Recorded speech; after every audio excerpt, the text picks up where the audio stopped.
விஜய் ஒரு திருமண விழாவிற்குச் சென்றிருந்தபோது அங்கு தன் சித்தியை காண்கிறான். ஒரு காலத்தில் மகிழ்ச்சியாக இருந்த அந்த முகம் இன்று விதவை கோலத்தில் வாடி இருப்பதை பார்த்ததும் அவனுக்குள் இனம் புரியாத வேதனை உண்டாகிறது. சுற்றியுள்ள அனைவரும் பட்டாடை உடுத்தி நகை அணிந்து சிரிப்பு சத்தத்தோடு வலம் வரும்போது ஒரு மூலையில் எந்த அலங்காரமும் இன்றி வெளிரிய முகத்துடன் அமர்ந்திருந்த சித்தியை விஜய் பார்த்தான். அந்த திருமண மண்டபத்தின் பிரம்மாண்ட விளக்குகளுக்கு நடுவிலும் அவள் வாழ்க்கை மட்டும் இருண்டு போனதாக அவனுக்கு தோன்றியது. விஜய் அவளிடம் சென்று மெதுவாக அவள் கைகளை பற்றினான். அந்த ஒரு ஸ்பரிசத்தில் நான் இருக்கிறேன் சித்தி என்ற ஆறுதல் இருந்தது. ஊர் உலகத்தின் பார்வையை விட ஒரு உறவின் அன்பான அரவணைப்புதான் அவளுக்கு அந்த நிமிடத்தில் தேவைப்பட்டது. விஜய் அருகில் வந்து நின்றதும் முதலில் சற்று தயங்கிய சித்தி அவன் முகத்தையே உற்று பார்த்தாள். சட்டென்று கண்கள் விரிய, விஜய், நீயா? அடடா, நல்லா வளர்ந்துட்டியே, ஆளே அடையாளம் தெரியாம மாறிட்டையேப்பா என்று ஆச்சரியத்துடன் கேட்டாள். வாடியிருந்த அவள் முகத்தில் மெல்லிய புன்னகை அரும்பியது. தன் கவலைகளை மறந்து, எப்போ வந்தே? வீட்ல எல்லாரும் எப்படி இருக்காங்க? படிப்பு அல்லது வேலை எல்லாம் முடிஞ்சுதா என படபடவென நலம் விசாரிக்கத் தொடங்கினாள். ஆமா சித்தி, காலம் எவ்வளவு வேகமா ஓட்டிடுச்சு பார்த்தீங்களா? உங்களை பார்த்ததும் எனக்கும் பழைய ஞாபகங்கள் தான் வருது என்று சொல்லி அவளருகில் அமர்ந்தான். சுற்றிலும் இருப்பவர்களின் குத்தல் பேச்சுகளையும் ஒதுக்கி வைக்கும் பார்வைகளையும் கவனித்த விஜய் அவள் கைகளை அழுத்தி பிடித்து கொண்டான். சித்தி, இவங்க யாரை பத்தியும் இவங்க பண்றதை பத்தியும் நீங்க கவலைப்படாதீங்க. இவங்க உலகம் ரொம்ப சின்னது. ஆனா எனக்கும் நம்ம குடும்பத்துக்கும் நீங்க எப்பவும் முக்கியம். இவ்வளவு பெரிய வார்த்தையை சொல்லிட்டையே விஜய் என்று நெகிழ்ந்து போனாள். சித்தி, இனிமே நீங்க இங்க தனியா இருக்க வேண்டாம். இந்த சமூகம் உங்களை ஒதுக்கி வைக்கலாம், ஆனா நான் அப்படி விடமாட்டேன். நீங்க என்னோட வீட்டுக்கு வர்றீங்க. அங்க உங்களுக்கு முழு மரியாதையும் பாதுகாப்பும் இருக்கும் என்று ஊர் அறிய கூறினான். அங்கிருந்த சில பெரியவர்கள், இது முறை இல்லையே விஜய், அவ அங்கேயே இருக்கிறது தான் சரி என்று முணுமுணுத்தனர். ஆனால் விஜய் சற்றும் தயங்காமல், முறையை விட ஒரு மனுஷியோட நிம்மதி தான் எனக்கு முக்கியம். சித்திக்கு இனி நான் தான் பாதுகாப்பு என்று அவர்களுக்கு பதில் அளித்தான். சித்தியின் கண்களில் கண்ணீர் வழிந்தது. ஆனால் அது சோகத்தினால் அல்ல, ஒரு பாதுகாப்பான கரங்களில் தஞ்சம் புகுகிறோம் என்ற நிம்மதியால். விஜய் அவளது சிறு மூட்டையை எடுத்துக்கொண்டு அவளை தன் காரில் ஏற்றி தன் வீட்டிற்கு அழைத்துச் சென்றான். விஜய் தன் வீட்டிற்கு அழைத்துச் சென்றதும் அங்குள்ள மற்றவர்களிடம் சித்தியின் நிலையை விளக்கி அவளுக்கு ஒரு தனி அறையை ஒதுக்கித் தந்தான். அவள் தன் மீதமுள்ள காலத்தை மற்றவர்களின் வசவுச் சொற்களுக்கு பயப்படாமல் கௌரவமாக வாழப்போவதை நினைத்து விஜய் திருப்தி கொண்டான். விஜயின் வீட்டார் வெளியே எதையும் சொல்லவில்லை என்றாலும் சித்தியை தங்களுக்கு சமமாக நடத்த தயாராக இல்லை. ஒரு காலத்தில் அந்த வீட்டின் உறவாக கொண்டாடப்பட்டவளை இப்போது ஒரு சுமையாக பார்த்தனர்.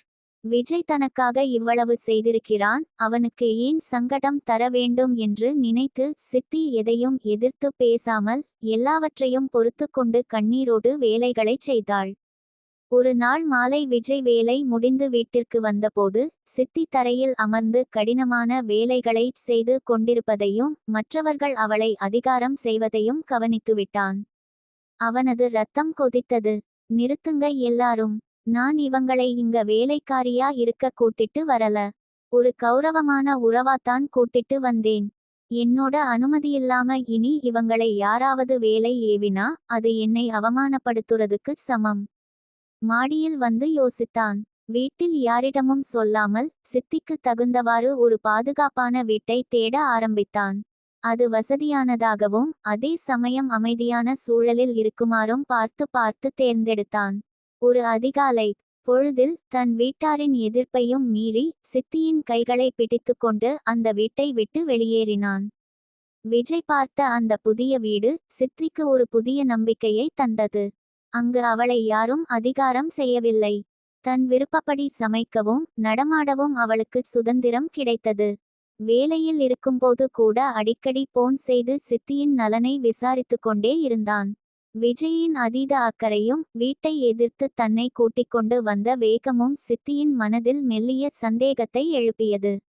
ஒரு தம்பியாகவோ மகனாகவோ இவ்வளவு செய்வானா? அல்லது இதன் பின்னணியில் வேறு ஏதேனும் காரணம் இருக்குமோ என்ற கேள்வி அவளை துளைத்தது.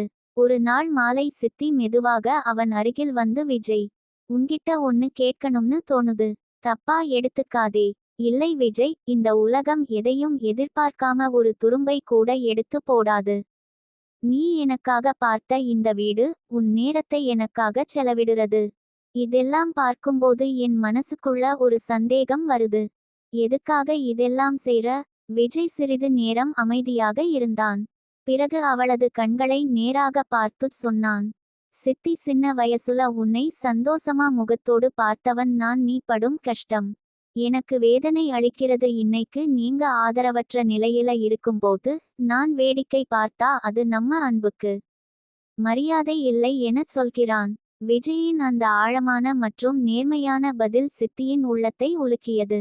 வார்த்தைகளால் சொல்ல முடியாத நன்றியையும் அன்பையும் வெளிப்படுத்த அவள் சட்டென்று விஜயை கட்டித் தழுவிக் கொண்டாள். அவனது தோள்களில் சாய்ந்து, எனக்காக எப்போதும் நீ இருப்பியா என கேட்டாள். விஜய் அவளை தேற்றினான். சித்தி, அழாதீங்க. இனி உங்க வாழ்க்கையில அழுகைக்கு இடமே இல்லை. இது உங்களுக்கான புது ஆரம்பம் என்று மென்மையான உதட்டால் அவள் நெற்றியில் முத்தமிட்டான்.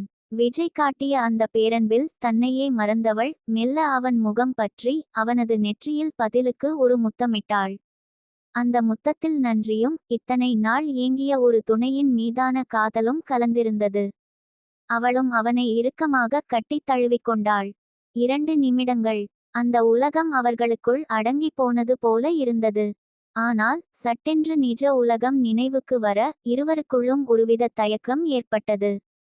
ஒருவரை ஒருவர் நேருக்கு நேர் பார்க்க முடியாமல் மெல்ல விலகி நின்றனர். அந்த விலகலுக்கு பின் ஒரு நீண்ட மௌனம் நிலவியது. ஆனால் அந்த மௌனத்தில் ஒருவித இனிமை இருந்தது. விஜய் மெல்லிய குரலில், சித்தி, நான் கிளம்புறேன். நாளைக்கு வர்றேன். சித்தி தலை நிமிராமல், சரி விஜய், பார்த்து போ. அந்த இரவு இருவருக்குமே ஒரு நீண்ட மற்றும் நிசப்தமான இரவாக இருந்தது. ஆனால் அந்த நிசப்தத்திற்குள் ஒரு பெரிய உணர்ச்சி போராட்டம் நடந்து கொண்டிருந்தது. விஜய் தன் படுக்கையில் புரண்டு கொண்டிருந்தான். சித்தியின் அந்த பதில் முத்தமும் அவள் தன்னை தழுவிய அந்த மென்மையும் அவன் மனக்கண்ணில் மீண்டும் மீண்டும் வந்து சென்றது. பல வருடங்களாக துரதிர்ஷ்டசாலி என்று முத்திரை குத்தப்பட்ட அவளது உடல் விஜயின் தீண்டலால் ஒரு புனிதமான உணர்வை பெற்றது. கண்ணாடியில் தன் முகத்தை பார்த்தபோது அதில் ஒரு புதிய பொலிவு தெரிந்ததை கவனித்தாள். விஜய் என்னை நேசிக்கிறானா? நானும் அவனை விரும்புகிறேனா? குழப்பத்தில் சித்தி புரண்டு படுத்தாள். விடியல் பிறந்தது. அடுத்த நாள் காலை விஜய் உணவுகளுடன் அவள் வீட்டிற்கு வந்தான். இருவரும் ஒருவரை ஒருவர் பார்த்தபோது அந்த முந்தைய இரவு கொடுத்த கூச்சம் இன்னும் மறையவில்லை. ஆனால் அந்த மௌனத்தில் ஒரு புரிதல் இருந்தது. சித்தி, நேத்து ராத்திரி எனக்கு தூக்கமே வரல. சித்தி மெல்லிய சிரிப்புடன், எனக்கும் தான் விஜய். ஆனா இப்போ மனசு ரொம்ப லேசா இருக்கு. விஜய் அவள் கைகளை பற்றி கொண்டான். இனி நாம தனித்தனி ஆள் இல்லை சித்தி. நாம ஒருத்தருக்கு ஒருத்தர் துணையா இருப்போம். மத்தவங்களை பத்தி அப்புறம் யோசிக்கலாம் என்றான். இருவரும் உணவு சாப்பிட்டு முடித்தனர். இதுவரை ஒரு உறவாகவும் பிறகு ஒரு துணையாகவும் பார்த்த விஜய் இப்போது அவளுக்குள் இருக்கும் பெண்ணழகை முதன்முறையாக ஒரு ஆணின் கண்ணோட்டத்தோடு ரசித்தான். வேலையின் வேகத்தில் அவள் அசைந்த விதம், அந்த இடுப்பின் வளைவு மற்றும் அவளது உடல்வாகு அவனை ஒரு காந்தம் போல ஈர்த்தது. விஜய் மெதுவாக அவளருகில் நெருங்கினான். அவள் அழகான இடுப்பில் கை வைத்து, உங்களை இவ்வளவு அழகா நான் முன்னாடி கவனிச்சதே இல்லை சித்தி. இந்த உலகத்துல உங்களை விட அழகான ஒரு பெண்ணை நான் பார்த்ததில்லை என்று தழுதழுத்த குரலில் சொன்னான். அவன் நெருங்கி வருவதைக் கண்ட சித்தி விலகிச் செல்ல நினைக்காமல் அங்கேயே சிலையென நின்றாள். இடுப்பை விரலால் வருடி சித்தி தோளில் முத்தமிட்டது அவளை ஏதோ ஒரு புதிய உலகிற்கு அழைத்துச் சென்றது. அவள் எதை பற்றியும் யோசிக்காமல் கண்களை மெல்ல மூடி அந்த தருணத்தின் உணர்வை ரசிக்கத் தொடங்கினாள். அவள் கையில் இருந்த பாத்திரம் டனார் என்ற சத்தத்துடன் கீழே விழுந்தது. ஆனால் அந்த சத்தம் கூட அவர்கள் இருவருக்கும் கேட்கவில்லை. விஜய் அவளை இன்னும் நெருக்கமாக இழுத்து அணைத்து கொண்டான். சித்தியின் மூச்சுக்காற்று அவனது கழுத்தில் பட இருவரின் உலகமும் அந்த சமையலறைக்குள் சுருங்கி போனது. விஜய் என்று அவள் மெல்லிய குரலில் முணுமுணுத்தாள். அந்த அழைப்பில் பயம் இல்லை, மாறாக ஒரு முழுமையான சரணாகதி இருந்தது. விஜய் அவளது காது ஓரம் மறைந்திருந்த முடியைச் சரிசெய்து, இனி உங்களை யாராலும் என்கிட்ட இருந்து பிரிக்க முடியாது என்று ரகசியமாகச் சொன்னான். விஜயின் கைகள் அவளது இடுப்பு வளைவுகளில் அழுத்தமாக பதிந்தபோது சித்தியால் தன் சுயநினைவை தக்கவைக்க முடியவில்லை. ஒருவித இன்ப மயக்கத்தில் அவளது உடல் தளர்ந்தது. அவளது கருப்பு விழி மெல்ல மேலெழும்பியது. வெண்மையான விழிப்படலம் மட்டும் வெளியே தெரிய அவள் ஒரு ஆழ்ந்த கனவுலகிற்குச் சென்றவள் போல காணப்பட்டாள். அவளது இதழ்களிலிருந்து மெல்லிய தழுதழுத்த முனகல் சத்தம் வெளிப்படத் தொடங்கியது. விஜய் என்று அவள் அழைத்த விதம் ஒரு வேண்டுதலைப் போலவும் அதே சமயம் ஒரு காதலின் அங்கீகாரத்தைப் போலவும் இருந்தது. சித்தி தன் தலையை மெல்லச் சரித்து விஜயின் தோளில் சாய்த்து கொண்டாள். அவளது மூச்சுக்காற்று வேகமாக வந்து அவன் மீது பட இருவரின் இதயத் துடிப்பும் ஒரே தாளத்தில் துடித்தது. அந்த மௌனமும் அவளது முனகலும் நான் உன்னுடையவள் என்ற பதிலை ஆணித்தரமாகச் சொன்னது. விஜய் மெதுவாக தன் இதழ்களால் அவளது மென்மையான கழுத்து பகுதியை வருடினான். அந்த மெல்லிய ஸ்பரிசம் பற்றதும் சித்திக்கு உடல் முழுவதும் ஒருவித மின்னல் பாய்ந்தது போல இருந்தது. அவளது உடல் லேசாக நடுங்கியது, ஆனால் அந்த நடுக்கத்தில் ஒரு சுகம் இருந்தது. அவனது இதழ்கள் அங்கு இங்கும் அலைந்தபோது சித்தியின் முனகல் சத்தம் இன்னும் அதிகமானது. அவளது கைகள் விஜயின் தலைமுடியை இறுக்கமாக பற்றிக்கொண்டன. அவளது கண்கள் இன்னும் செருகிப் போய் அந்த இன்பத்தின் ஆழத்தில் அவள் மூழ்கிக் கிடந்தாள்.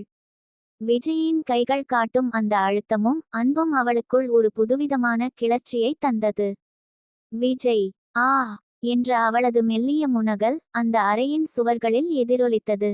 கருவிழிகள் மேலே மறைந்து வெண்விழி மட்டும் தெரிய அவள் ஒரு ஆழ்ந்த பரவச நிலைக்குச் சென்றாள். பல வருடங்களாக பூட்டி வைக்கப்பட்டிருந்த சித்தியின் உணர்ச்சிகளுக்கு விஜயின் அந்த உதட்டு முத்தம் ஒரு திறவுகோலாக அமைந்தது.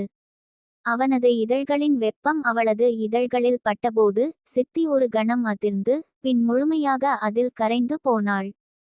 சித்தியின் முனகல் சத்தம் இப்போது அவனது முத்தத்திற்குள் அடங்கிப்போனது.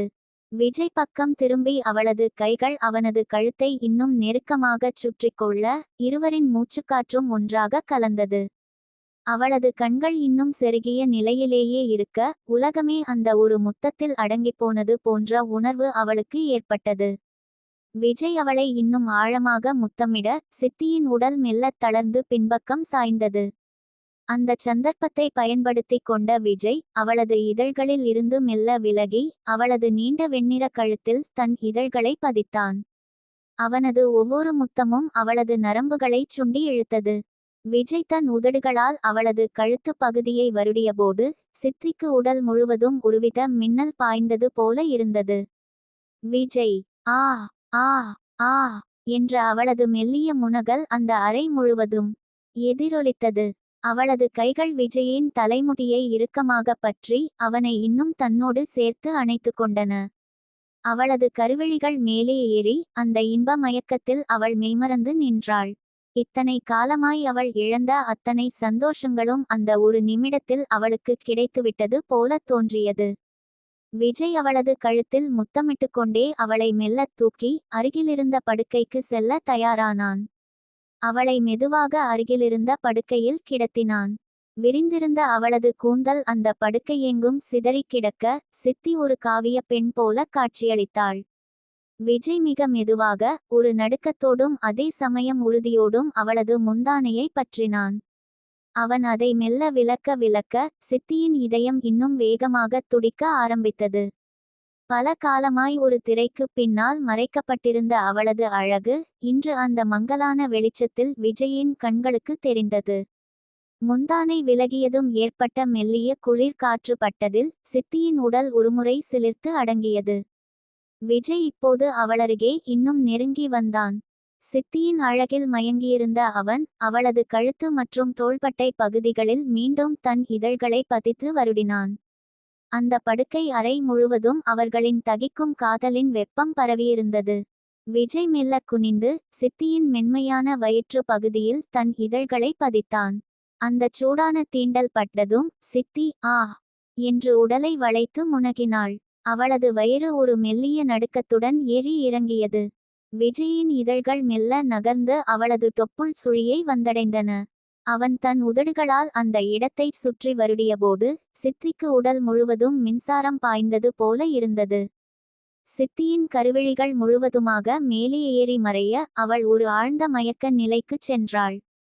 அவளது கைகள் விஜயின் தலைமுடியை இன்னும் இறுக்கமாக பற்றி அவனை தன்னுள் இழுத்து கொள்ளத் துடித்தன. அவளது முனகல் சத்தம் இப்போது அந்த அறையின் அமைதியை கிழித்து கொண்டு வெளிப்பட்டது. விஜய் காட்டிய அந்த நெருக்கம் சித்தியின் அத்தனை தயக்கங்களையும் சுட்டெரித்தது. விஜய், என்ன பண்ற நீ? என்னால தாங்க முடியல என்று அவள் தழுதழுத்த குரலில் சொன்னாலும் அவளது உடல் அவனது ஒவ்வொரு தீண்டலையும் ஆவலோடு வரவேற்றது. விஜய் மெல்ல தன் உடலை அவள் மேல் சாய்த்து படுத்தான்.